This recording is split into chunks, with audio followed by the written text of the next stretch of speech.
All rise. The Court of Appeals Division 1 is now in session.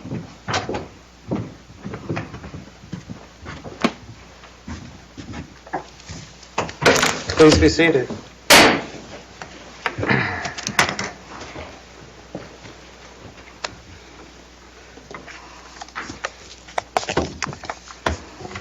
This is the time set for oral argument in San Carlos Apache Tribe versus the State of Arizona et al. This is RCV number 210295.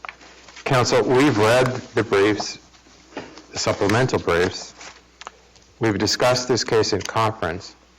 Both sides have 20 minutes to make their presentation. Please state your name and the party to whom you represent before you begin. And with that, the appellants may begin. Alexander Ritchie, attorney for San Carlos Apache.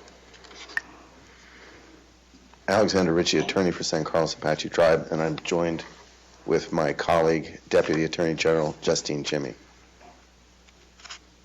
You may begin.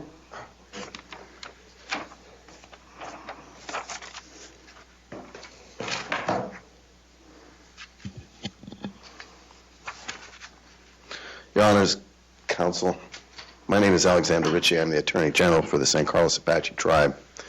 The supplemental brief, as ordered by this court, that was submitted by the tribe, irrefutably establishes this case must be remanded to the Superior Court so that it can make the factual determination.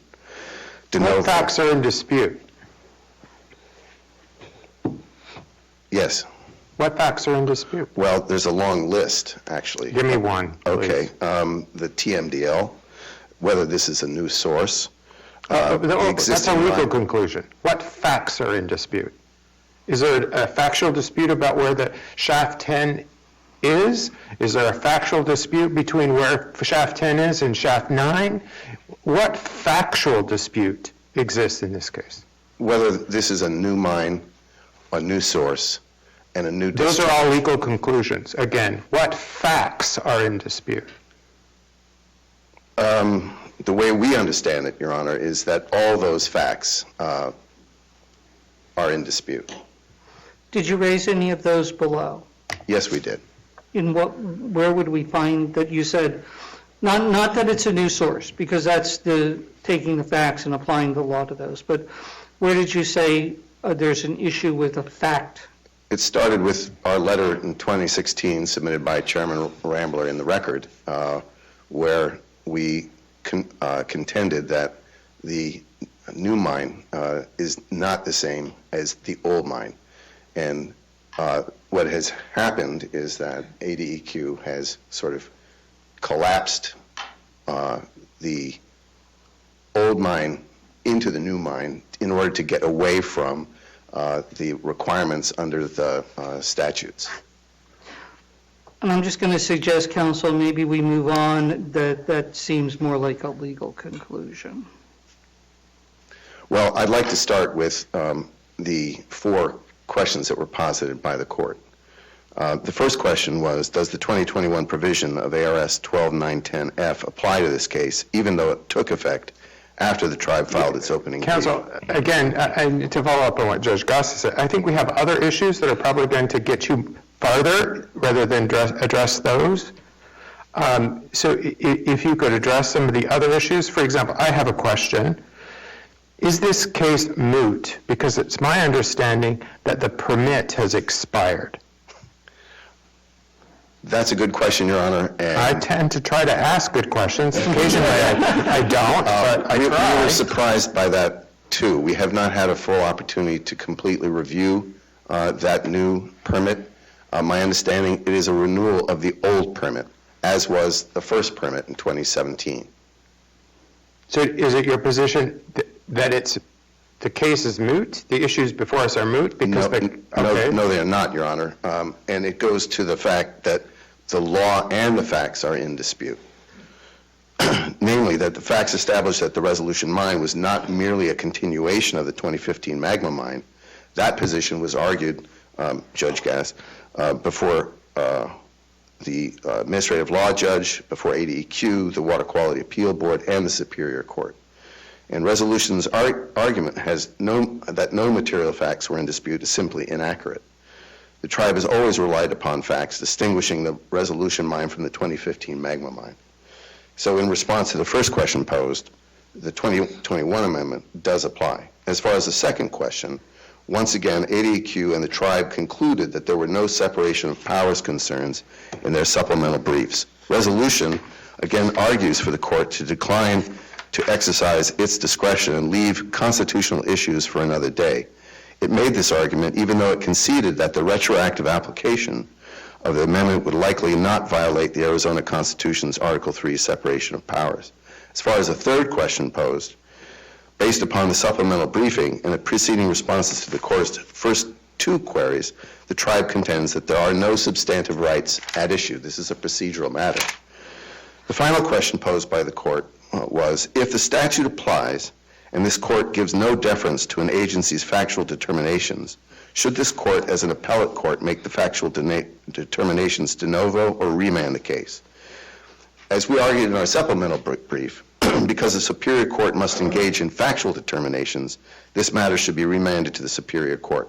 After all, the Court of Appeals is a court of review and not a fact finder. Counsel, let me ask you a question, because let's assume that we're going to move forward and look at the issues here. There are TMDLs. I understand there's a permit pending, and that has not been approved. And I think we can take judicial notice of that permit pending. What about the TMDLs? I know that the ADEQ is in the process of, and I think we can take judicial notice of them establishing new TMDLs. Is that process complete? Your Honor, as far as I can recall from the record, there was a draft that was done, I believe, in 2017 or earlier, 2012 even, and that was a draft, and it basically said that the total maximum load was not up to the standards of water quality. In fact, I think, if memory serves me, it was 30% above what's required.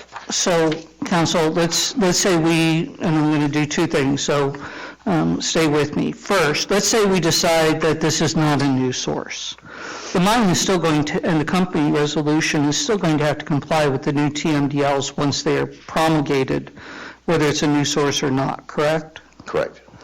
So isn't really the crux of what's happening is if we decide that this is a new source, those new TMDLs need to be adopted before the mine can move forward? It's a matter of timing almost.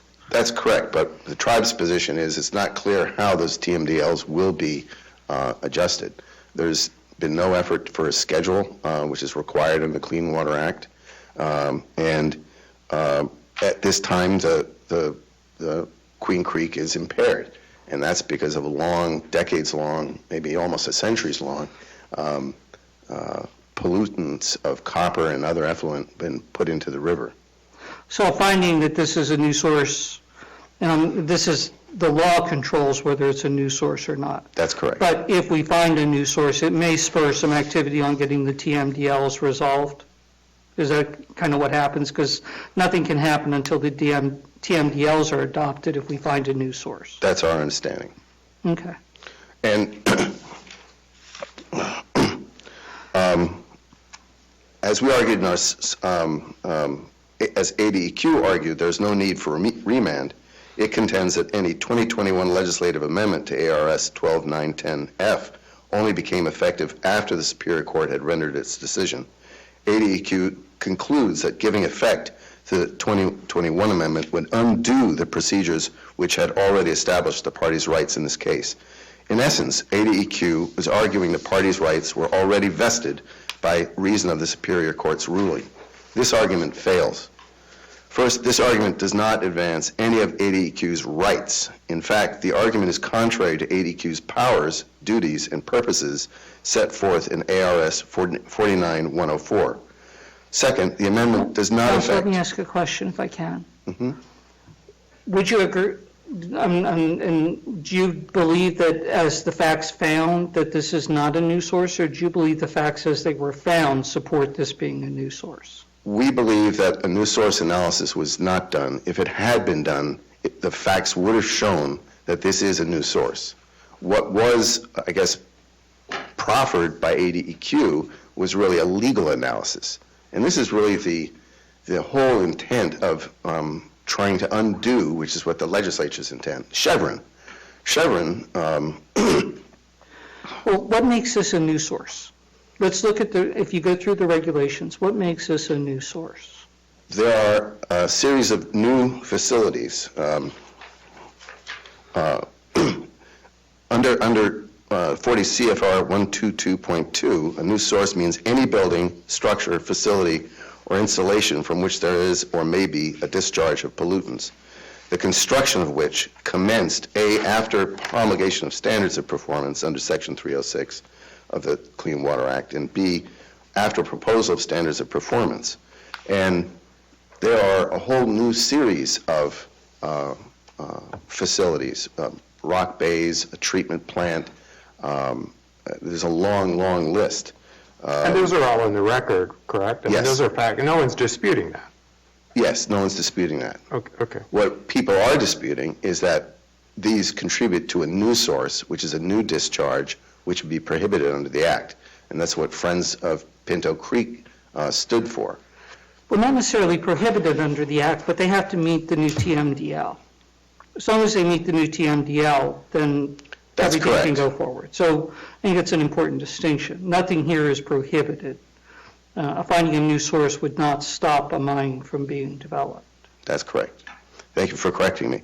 The other point that ADEQ fails is that the amendment does not affect any substantive right. It merely affects the manner in which the case is reviewed by the Superior Court. And if the procedure which the Superior Court first reviewed this administrative review was an error, then this court may remand and instruct the proper manner in which the Superior Court should review the original case. Even if this court accepts ADEQ's argument that supplying the 2021 amendment would violate some type of vested or substantive right in the Superior Court's ruling on its review of the administrative review, remand to the Superior Court is still required. The Superior Court's March 26, 2021 order affirming ADEQ's decision confirms the Superior Court failed to appropriately apply the amendment. And granted, there was two amendments. The first one was for matters of law, and the second one in 2021 were for matters of fact. Except I'm still a little confused about what it is you think we need to do, because what fact did Judge Popko not consider? I mean, he considered those facts. He considered the facts and made the conclusion that it was not a new source. Well, okay, why can't we do the same thing? We can review those facts and make that legal determination. Again, what new fact do you need to present to Judge Popko? Judge Popko basically deferred to the agency's findings of facts and law. And that's the issue. And that's what the legislature tried to undo. With the Chevron... Well, I'm familiar with Chevron, but what fact did he say, this exists, and you dispute it? that it's a new... Not a new source, that's a legal conclusion. Okay, that it's a new mine No, versus an old mine. And that's it's- still a legal conclusion. The facts would be, where is shaft 10? What facilities are in place? And the facts. I'd like to get to that. Oh, just tell me a new fact. Okay. The old shaft, number 9, Okay? which is to the west, I believe, of number 10. Number 10 is a completely new facility. Yeah, that's not in dispute, It's- though, is it? It's not in dispute that shaft 10 is different than shaft 9, in the fact that they're two different shafts. And there's no dispute when shaft 9 was built, and there's no dispute when shaft 10 was built. So we're talking about the facts. There is no dispute of fact. We're talking about how those facts apply to the Clean Water Act. And that is a legal conclusion. So why would we remand it back to the Superior Court for him to tell us what we're ultimately going to have to decide de novo is whether we agree with that conclusion?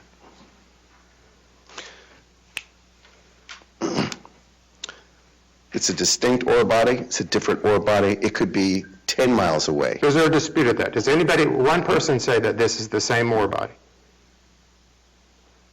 No. Then it's not a disputed fact. Okay.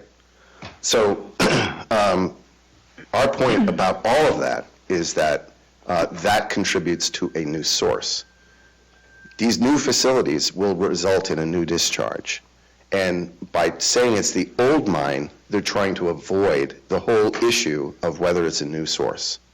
Granted. So, go ahead. Let me ask a question. To what extent is shaft 9 integral to shaft 10? There is no integral relationship except for a conveyor belt which will move waste from 10 to the 9 area and other material. And is it, I thought the record showed, and I just want to cover it so it's clear, that there was some level of wastewater that was also removed through shaft 9? That's correct. Other So material. there's the ore, the waste, water, the waste, debris or whatever is removed through shaft 9.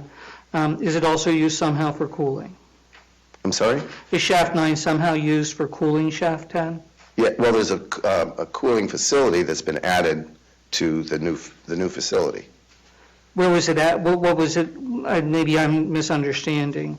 Does that go through shaft 9 or is that straight through shaft 10? I believe that's through shaft 10. Okay. Is there any other connection between the two, shaft 9 and shaft 10? And that's the point, really. It could be 10 miles away and they're going to call it the same mine in order to avoid the new source designation. And that was a point, I believe, in Finding of Fact 110 by Judge Shedden, where he said it could be anywhere in Pinal County.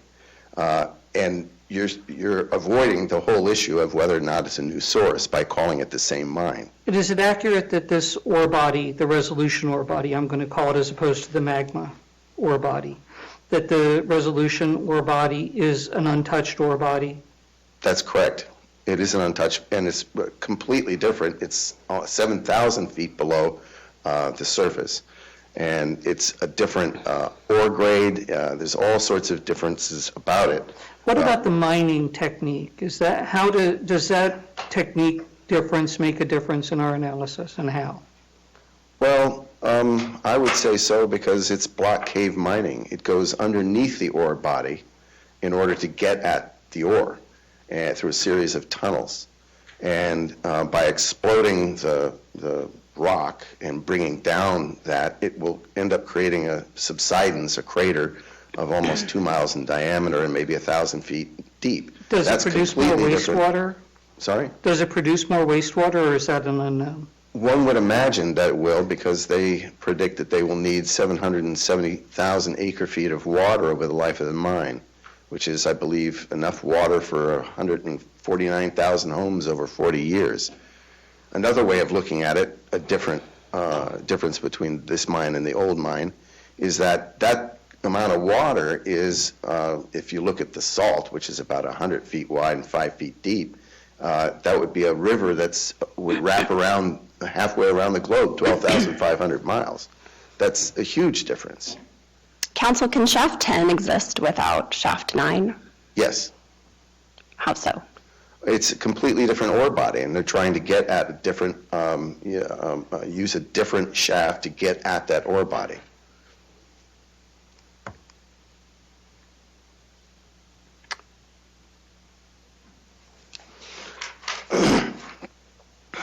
I'd like to take a few minutes and talk a little bit about why this should go back. At the Superior Court, the tribe, we argued that the 2018 amendment prohibited the court giving any consideration to these legal interpretations. Specifically, the tribe argued, and I quote, "The legislative history of the 2018 amendment simply does not support ADEQ's interpretation that this court may not independently decide all questions of law. Indeed, quite the opposite is true. The legislative history instead supports the position advanced by the tribe that the 2018 amendment was intended to ensure that the Superior Court decides all questions of law, regardless of any earlier administrative agency decision." And what ADEQ is trying to do is use the term, I think they use, is flexibility and harmonize, which came out of the Lear case.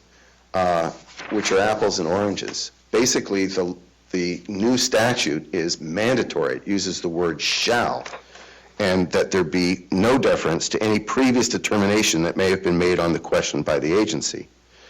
In its March 26, 21 order, the Superior Court accepted those interpretations inconsistent with its duty to disregard ADEQ's analysis on questions of law.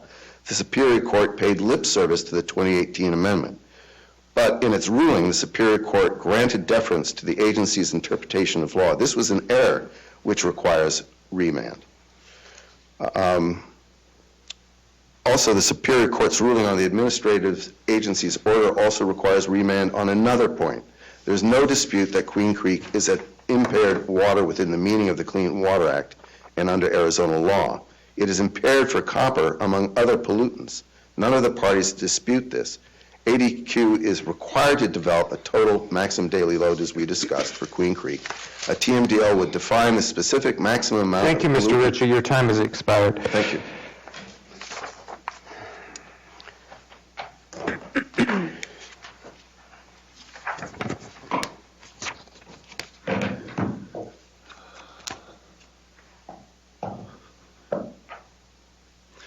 May it please the Court, my name is Jeff Cantrell. I represent the Arizona Department of Environmental Quality. I'll be sharing my time with Mr. Chris Thomas, who represents Resolution Copper. I guess the first thing I'd like to start off with is that this permit, or this appeal, involves in the ZIPDES permit. And the ZIPDES permits, following the federal NIPDES permits, regulate the discharge of pollutants to waters of the United States. They don't regulate the sources of those discharges. They merely regulate the discharges. The EPA's technical source manual and the permit writer's manual both state that if a permit is developed in accordance with those documents, the resulting permit levels will be protective of the discharge and be protective of the receiving water. Unless it's a new source. I'm sorry? Unless it's a new source. Yes, unless it's a new source, but a new So I think source, that's what we should focus on, counsel. Is this a new source? and that's the question. However, new sources are still not prohibited from discharging into impaired waters because the nature of the TMDL, which was discussed previously, ADEQ's expert Jason Sutter testified to this fact, that the determination of what is an acceptable discharge, the requirement is that it cannot cause or contribute to an exceedance. It doesn't say you can't discharge, it cannot cause or contribute. Well, counsel, would you agree with what I said earlier, that the issue is whether the TMDLs need to be adopted before the new source can operate versus whether the new source, this mine, Shaft 10, I'll say, not calling, I don't want to reach that conclusion. I'm not trying to trick you. But whether Shaft 10 can operate while the new TMDLs are pending versus whether the new TMDLs need to be adopted before Shaft 10 operates. I think it's fairly irrelevant, and the reason why is that the permit is drafted in terms of concentration, not total mass load. And DEQ did that for two reasons. First of all, there are no mass loading standards for the protected water itself, and the fact is that there's no volume requirement for any discharge into an impaired water. In other words, there are no standards for how much can be discharged or what the concentration is, just simply the mass loading. So, for example, if you have a concentration in the receiving water that is lower than the concentration of the discharge, you can argue that that discharge, in fact, is lowering the total concentration in the receiving water. So it's not causing or contributing to an exceedance. One could almost argue that it's a remediation of a sort. That's Well, not then what we're what you're arguing. arguing is this doesn't matter at all. In other Correct. words, but the Correct. bottom line is there's a whole body of federal law and federal regulations that deal with whether this is a new source. That's correct. So I think we need to focus on that. So why is this not a new source? Say that again, I'm sorry. Why is this not a new source? It's not a new source because the standard, the definition of a new source in 40 CFR 122.2 says that it's, there are two prongs. Was the source constructed before the date of the promulgation of the standards? Okay, the only facts that really are necessary is when did the mine start construction? 1912. when did the requirements of the Clean Water Act come into being? 1975. And when were the new source performance standards promulgated? Those are 1982. So that assumes that we conclude that there's but one mine. That's correct, yes. So why is this but one mine? That's where the crux is, so we need to get That's there. absolutely the crux of it. And the reason why this is only one mine is its definitional. In the Code of Federal Regulations, first of all, a site is defined as the area where activity is taking place and adjoining or adjacent areas. So the activities aren't limited, the site is not limited to just the activities, but also adjacent areas. So then you look at what is a mine, and a mine is defined in 440, 132G, I believe it is, saying it's an active mining area used for the extraction of ores and metal. Active mining area is also a defined term in 440, 132A, which says that it's the area that is used for the extraction of ores and metals and related activities. Okay, so related activities can be something other than the actual hauling of ore out. In this case, when Magma ceased the actual removal of ore, it didn't cease activities relating to the removal of ore. It still continued its exploration. It drilled some boreholes, did some exploration.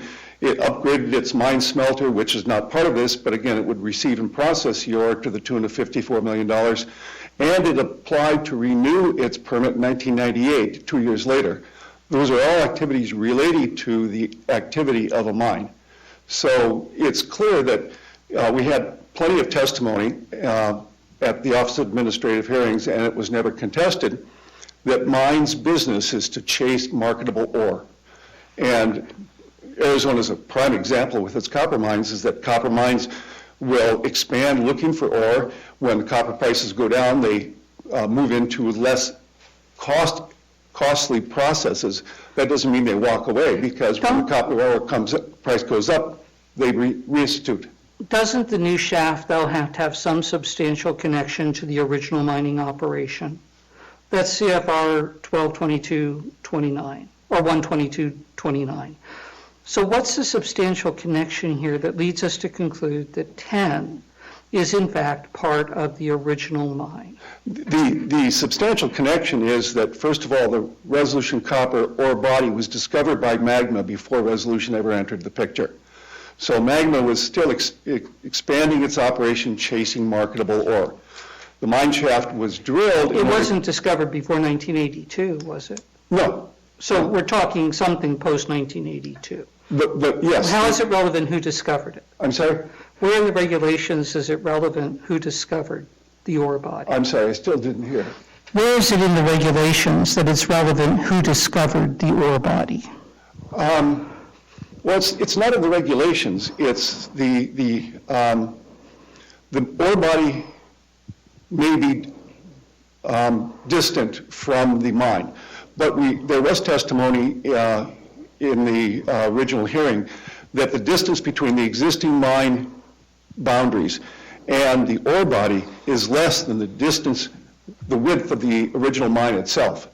In other words, this is But it's not still about a mile away from where the original mine is. It's a mile away, but So now, let me ask you, what is the connection between shaft 9 and shaft 10? Is it anything more than what's been identified, which is the removal of wastewater, the removal of physical waste? What other connection is there to shaft 9? Well, I think I can answer the question, and if not, I'm sure Mr. Thomas can. But shaft 9 was originally used to access ore as part of the resolution body, or the Magma mine.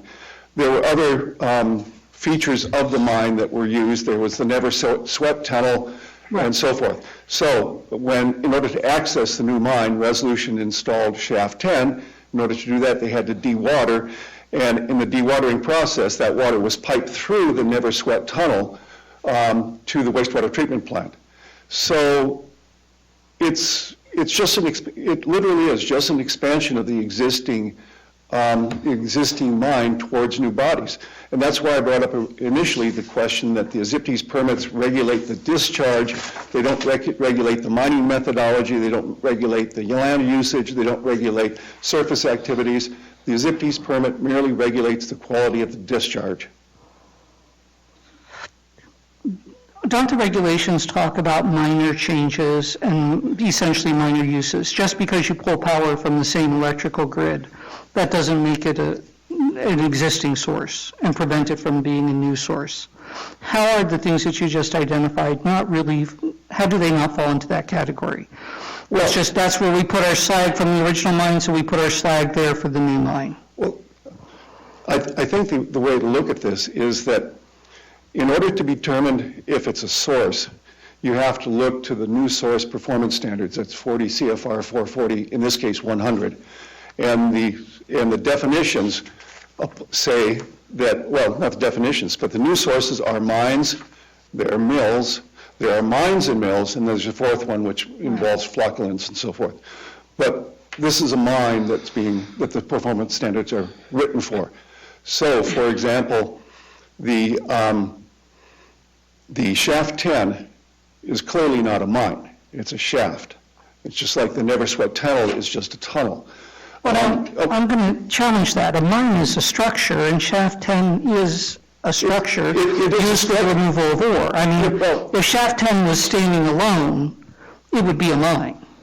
If shaft 10 were standing alone, it would be a closer call. It wouldn't be a mine. If we were going to pull ore out of it, you're saying shaft 10, if this was the first time anybody's ever done anything on this site, right. Shaft 10 was sunk and they started pulling copper out, that wouldn't be a mine? When we pull the copper out, that's the mine. Other than that, it's a construction activity. And it's easy to think about shaft 10 when you think about the fact that the performance standards are for mines or mills, okay?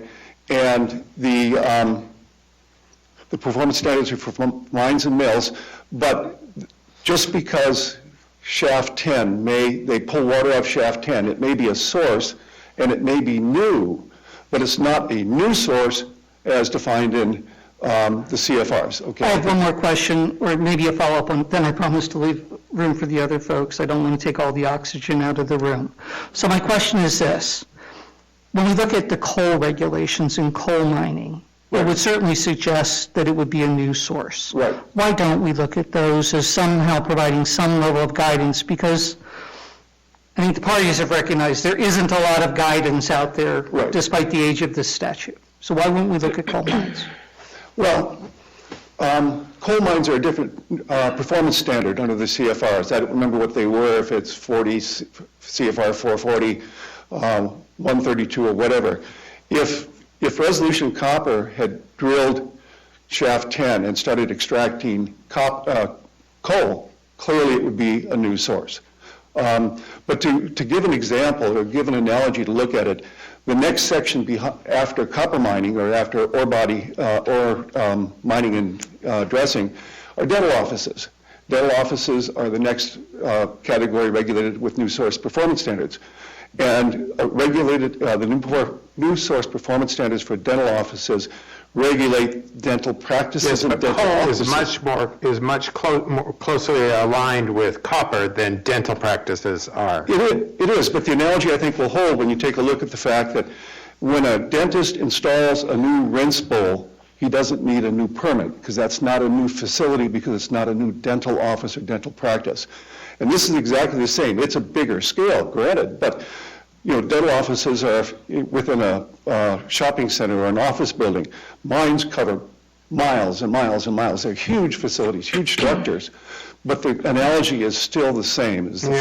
I'm not sure I'm buying what you're selling on that, but let me move on to another point, and that's the notion that why is this not moot? The permit has expired. That's a very good question. I know you always ask. I try to ask it. And I appreciate that. And the best thing I can say is that if this issue is not addressed now, it's going to merely come up again with the new permit that will be issued. I think an argument could Is there any kind of I know it's not race judicata, but the notion that, I'm just asking, if you're applying for a renewal, isn't new source, original source, hasn't that previously been addressed in the old permit? No, because the question here, of course, is mine shaft 10, and the thing that, the main issue that's driving a lot of this is yes, there's concern over discharges to the water, but there's also unspoken concerns about the subsidence that will result from the mining, the block cave mining and so forth. But I think there's a plausible argument to avoid the mootness argument in the fact that during the pendency and of appeal, the provisions of the permit are stayed. So I think that's certainly a plausible argument. We've looked at it a little bit, but we really haven't dug into it in depth to be able to address that question. But again, the second question, or the follow-up question would be is that if the issue is not resolved here, I think it's merely going to resurface. And given the speed with which these appeals proceed, it's decidedly impossible that this issue will never be resolved. One follow-up question then I'm actually going to... I will yield my time to Mr. Yeah, one more. When the permit expires, does that mean that all operations regarding the mine have to cease? No, there's... Okay. The federal program, the state program are designed so that you have to apply within 180 days before the expiration of the permit. And if you do so, if your application is in place 180 days or more prior to the expiration of the permit, your existing permit is administratively continued pending the issuance of the following permit. So it's a non-issue. There are rare occasions when parties miss the 180-day deadline. And at that point, at that point, their permit coverage lapses. That doesn't mean they can't operate. That just means they cannot discharge. Okay, in Resolution Copper is such that they've never discharged to the Queen Creek. They feed all of their treated water to an irrigation district. However, if the irrigation district for some reason can't take the water, they need an option. It makes perfect sense. It's an insurance policy. Okay, thank you. So, and I would simply close by asking this court to uphold the Superior Court's affirmation of the permit and ADQ's determination of new source. All right, thank you, Mr. Cantrell. Mr. Thomas? Thank you, ma'am. Please, Court, Chris Thomas from Perkins Coie on behalf of Resolution Copper. I'd like to note for the record that Carlene Matarana, the corporate counsel, is also here today. Let me address in the next 3 minutes and 38 seconds what I think your questions are. First off, with respect to the mootness issue, I think it's highly likely that Mr. Ritchie and the San Carlos tribe will appeal the next renewal of the permit, and the same legal issue will come up. I will defer to the court on whether it's worth resolving this appeal in light of that looming renewal in order to create Court of Appeals precedent on the new source issue.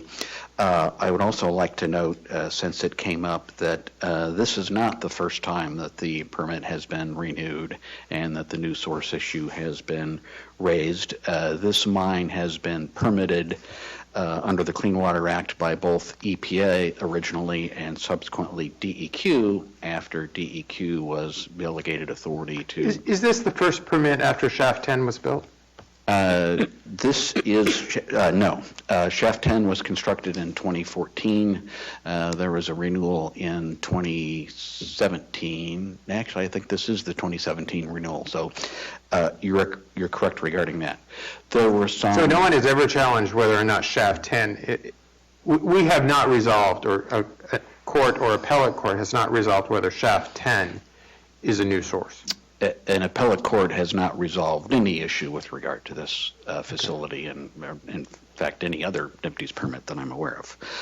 With regard to the interplay between Shaft 10 and Shaft 9 and the rest of the facility, you had some questions about why is this not a new source? Obviously, the new source definition for copper mines is set forth in 40 CFR 122.92. That was addressed by the Superior Court. And briefly, the regulation clarifies that a source is not new unless it was built in an area with no prior similar source, or unless there's a different new source category which applies to it, which is not the case here, or unless it completely replaces the existing source. That's not the case here. With respect to the gory details about how this will all work over time with respect to shaft 9 and shaft 10, I would refer you to, among other places in the I just want to tease one thing out. The original mine is producing nothing, so if there's any ore to be produced, it is going to be out of the resolution ore body, correct? Well, there is some recoverable ore within the waste rock material that was left behind by magma, but it certainly... But that's already been removed. It's already out of the, that's already out of the ground. That's correct, Yeah. yeah. With respect to shaft 9 versus shaft 10?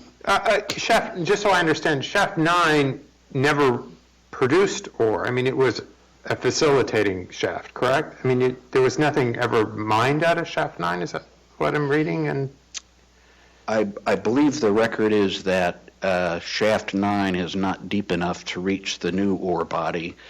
Shaft 10 will be about 2,000 feet deeper, and that will allow that deeper ore body to be accessed. So it's correct that from this day hence, shaft 9 will not be used to access the ore body. It will be used, however, for a variety of other purposes, including dewatering and transport of extracted ore through the Never Sweat Tunnel, which connects the two below grade. So council, I see you're out of time, so that goes to my question. How are shaft 10's processes not substantially independent from the existing mine? You mentioned a couple of things, but we could expand I on don't that. believe substantially independent is the test under the law, but in any event, if I can refer you to the proposed DEQ and ADEQ findings of fact in the Water Quality Appeals Board proceeding, and then those were picked up in the Superior Court combined response brief of resolution, which is 591 in the record. There are 203 facts not disputed that one can apply to the new source definition. Among those facts in the filing with the Water Quality Appeals Board, page 47, 48, 49 discuss the importance of shaft 9 and the continuing operations of the mine, and that's its interaction with shaft 10. all right. Okay, I'll look at that. Council, I did just want to respond that if you get to 12229, that actually is the question, the substantial independence, but neither here nor there. I think if there's no independently applicable new source category here, and there's not, then the issue is whether the shaft 10 somehow creates a new source that didn't exist before. I'd like to point out one last thing, if I may indulge your time, and that is the entire reason that the new source versus existing source category was created was for purposes of ensuring that people didn't pretend to be an existing source in order to evade more stringent discharge limitations under the program. During that 5-year time while their existing permit was in effect. That's not the case here. There's no dispute in the record that the discharge limitations in effect under their permit are the most stringent available, and this is indeed just a labeling exercise. Thank you. All right, thank you, counsel. The matter is deemed submitted. We'll issue a decision in due course. Thank you for your briefing and your argument.